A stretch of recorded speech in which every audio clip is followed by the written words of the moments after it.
Terceira aula. Quais são as filosofias da educação de surdos? Como ensinar alunos surdos e ouvintes? Vamos lá? Educação de surdos. Essa é a parte bem importante. Lembra quando eu expliquei resumidamente sobre o oralismo?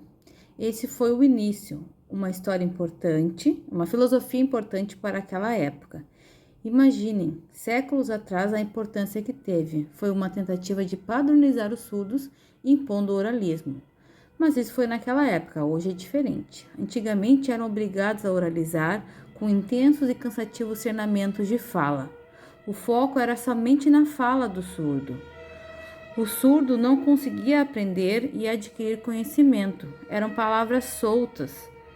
E se não conseguiam falar bem, eram submetidos a inúmeras repetições em um treino exaustivo e eram repreendidos, não podendo sinalizar. O esforço era muito grande. Agora ela vai falar sobre leitura labial. Não sei porque o slide não está trocando, tá? A leitura labial, que é captar os movimentos e a posição dos lábios, era o padrão da época, como uma forma de comunicação, parecida com a dos ouvintes, mas é muito falha. Por exemplo, ao olhar a boca de alguém que está falando, sem ouvir nada, como vou conseguir entender a palavra? É muito esforço para conseguir entender. Vocês têm audição, então isso ajuda, não precisam ler os lábios. Mas o surdo não. A atenção tem que ficar 100% na boca do falante. Já existem estudos que provam que em todo o mundo apenas 20% dos surdos conseguem fazer a leitura labial e aprender. 20% é muito pouco, 80% não se desenvolvem com essa técnica, porque não estão ouvindo. Imagina o esforço necessário para conseguir entender as falas. Esse é o problema da leitura labial. E já está provado que é um fracasso. Apenas 20% conseguem.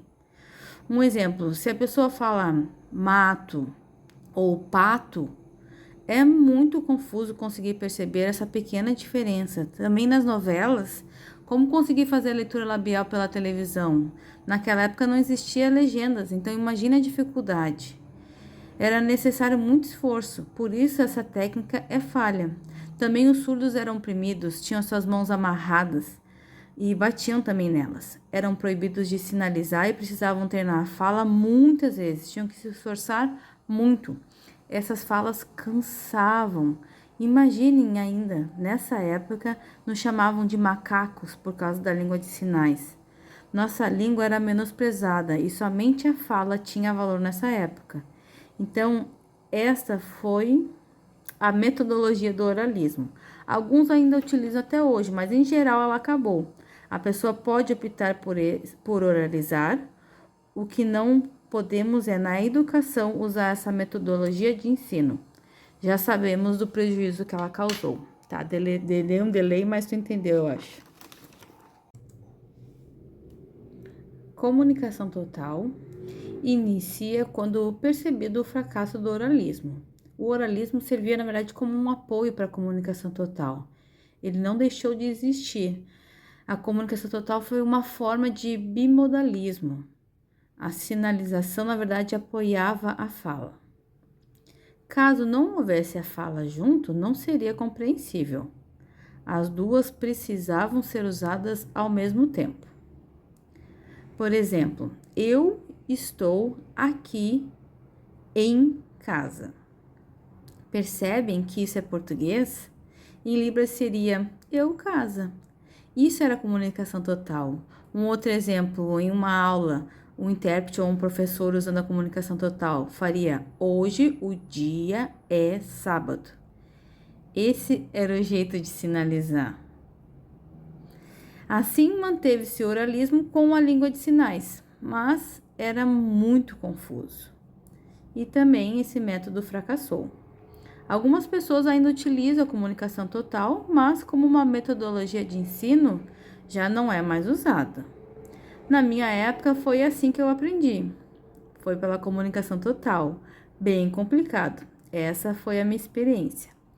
Era a metodologia de ensino da minha época, mas hoje já mudou. E como é o bilinguismo?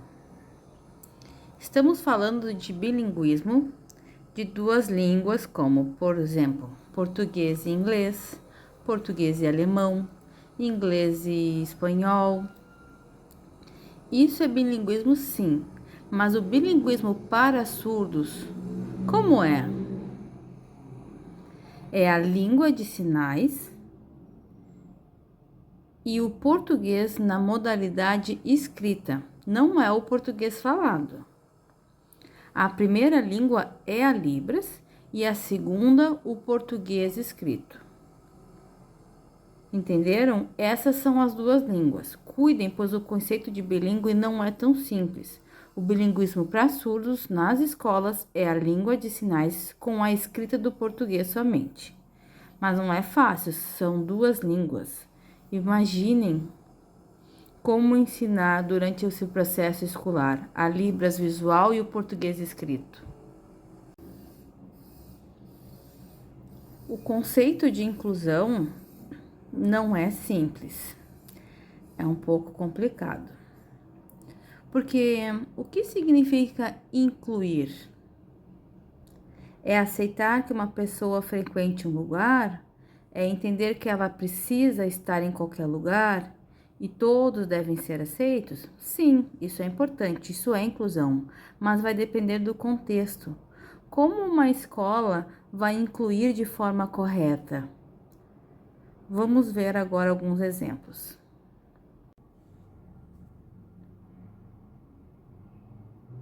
Existem tipos diferentes. O fato de uma pessoa estar numa escola pode significar que ela está inclusa ou não. Precisamos ter cuidado. Olhem essa imagem. O primeiro exemplo é a exclusão. Temos um grupo majoritário, podem ser ouvintes, por exemplo, e as diferentes diferenças excluídas. O segundo é a segregação, onde o grupo majoritário é separado do grupo de surdos ou outras deficiências. Eles não ficam juntos. Abaixo é a integração, onde o grupo majoritário tem interação com um grupo de pessoas com deficiência. Já a inclusão, não existe essa separação, são todos juntos. Então, vai depender do modelo. Sobre a inclusão, quando um aluno surdo ou outra pessoa com deficiência, eu aqui vou focar em surdos, se ela estuda em escola regular, e esse é o termo correto, tá? Regular. Não devemos usar escola normal. Então, estuda nessa escola ou também tem a classe especial.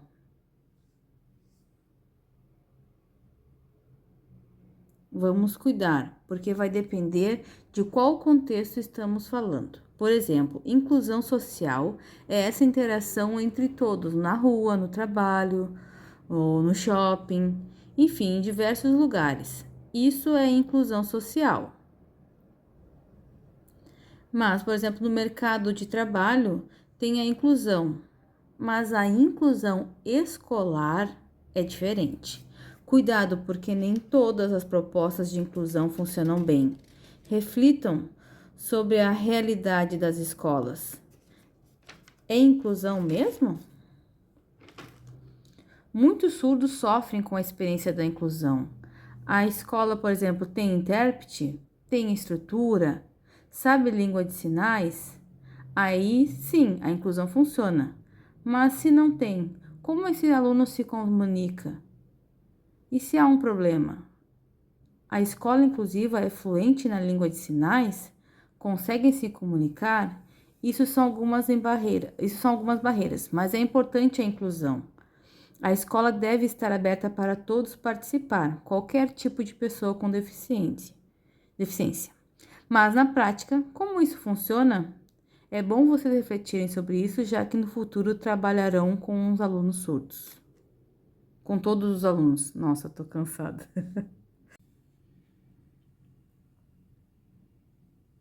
Então, como eu já havia explicado, a Libras foi reconhecida por lei. Ela é a língua das escolas de surdos. E antigamente usava-se o termo escola especial, mas agora usamos escola de surdos. Era bem comum falar escola especial, mas não, são escolas de surdos. Era um termo antigo que foi mudando. Então, inclusão significa estar aberta para todos. Nessa escola, ouvintes, surdos e outros podem frequentar, mas na escola de surdos não é inclusão. Nesse sentido, cuidem com esse contexto, com esse conceito. Essa é uma parte bem polêmica. Como é a escola bilíngue? Já existem muitas publicações, livros, dissertações de mestrado, teses de doutorado, palestras, enfim, bastante material sobre esse assunto.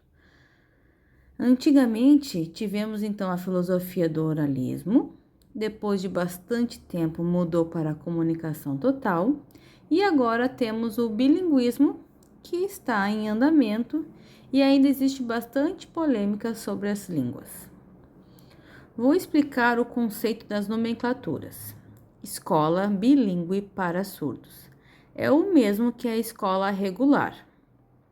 Um exemplo: um aluno surdo que começa a frequentar a escola. É a escola bilíngue para surdos, tá? Então, ele vai precisar de intérprete, pois a professora não vai ministrar a aula em línguas de sinais. Vai ser necessária essa mediação o tempo todo. Isso é inclusão, por isso se usa o termo escola bilíngue para surdos. Pode ter somente um aluno surdo ou mais, mas é escola para surdos. No português, a preposição para vai significar que tem a oferta.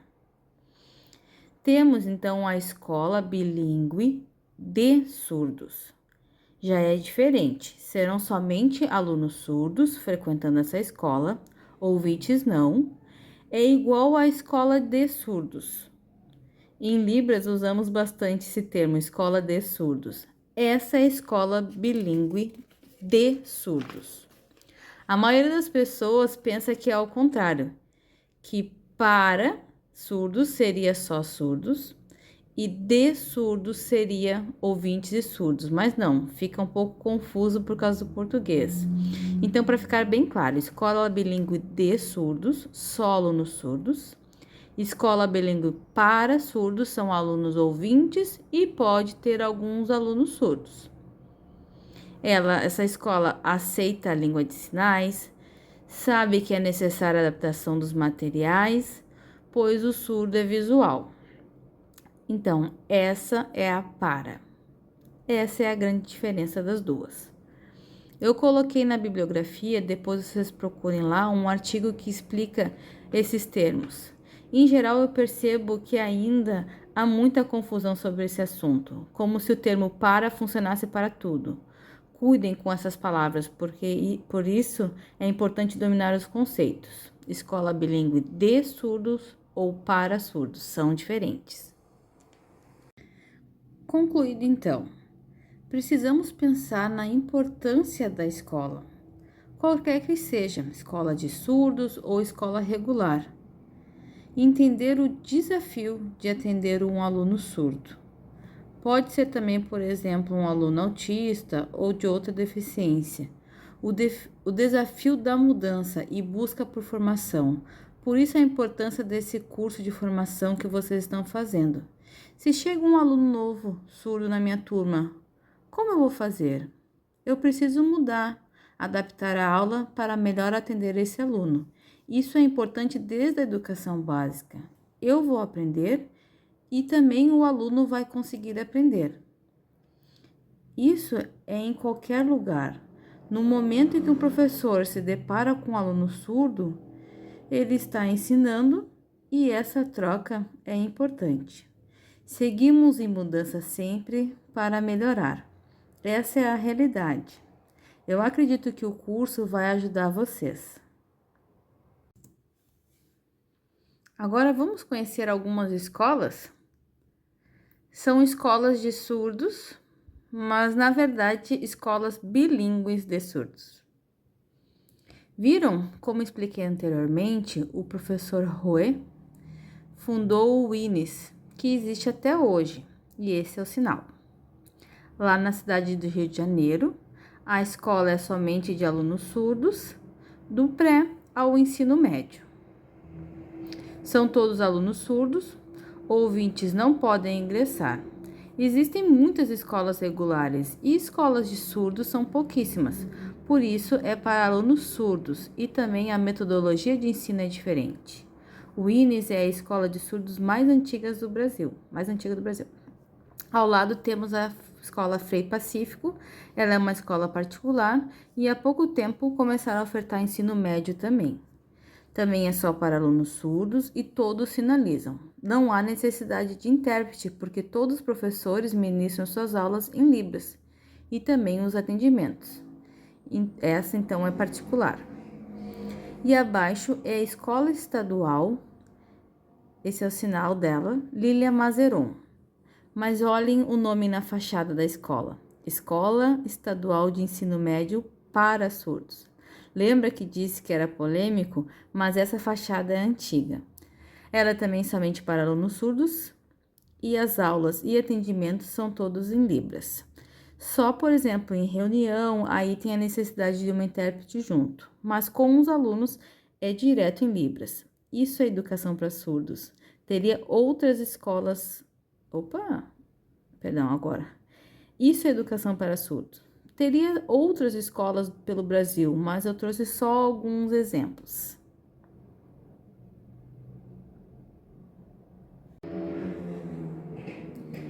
Então, temos o dia 26 de setembro, que foi criado o Dia Nacional dos Surdos. Essa data é uma homenagem ao dia da fundação do INES. Lembram que eu expliquei? É a escola mais antiga lá no Rio de Janeiro? Então, ela foi fundada em 26 de setembro de 1857. Por isso, escolheram essa data para homenagear o INES no Dia do Surdo.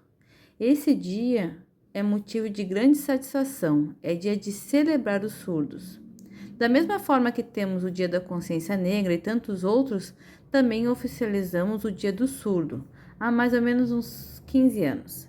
A FENEI, juntamente com as associações de surdos, começaram o movimento e então criou-se a lei que oficializa o Dia Nacional do Surdo. É importante celebrarmos. Todo dia é importante, mas comemorar esse dia nos traz a consciência. Se vocês têm alunos surdos, lembrem de celebrar esse dia e divulgar, pois a maioria das pessoas não sabe que existe o Dia do Surdo. Fala não está se referindo ao ato de falar. O conceito de lugar de fala é muito importante. Por exemplo, eu, Gisele, esse é meu sinal. Eu não posso querer chegar numa sala de aula e só ensinar, e os alunos ficarem no lugar de escuta somente. É importante que os alunos também tenham o seu lugar de fala.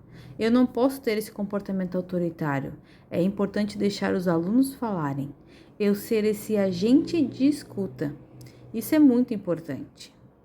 É conhecer a realidade deles, suas experiências. Talvez eu não tenha as mesmas experiências deles. É ter empatia. Por isso eu escolhi essa primeira imagem. Ao lado, tem as duas meninas se olhando. É sobre se acolher, ouvir os seus alunos. Isso é importante. Abaixo coloquei o debate. Pode ser discussões, mas é fundamental e é necessário que seja em Libras. Isso é lugar de fala. Tanto alunos quanto professores, essas trocas precisam acontecer. Esse é um assunto bem importante. Obrigada, então, pela atenção. Espero que vocês gostem do curso e qualquer coisa, entre em contato. Se tiverem dúvida, procurem lá na bibliografia, busquem o material para aprofundar os seus estudos. Obrigada, tchau.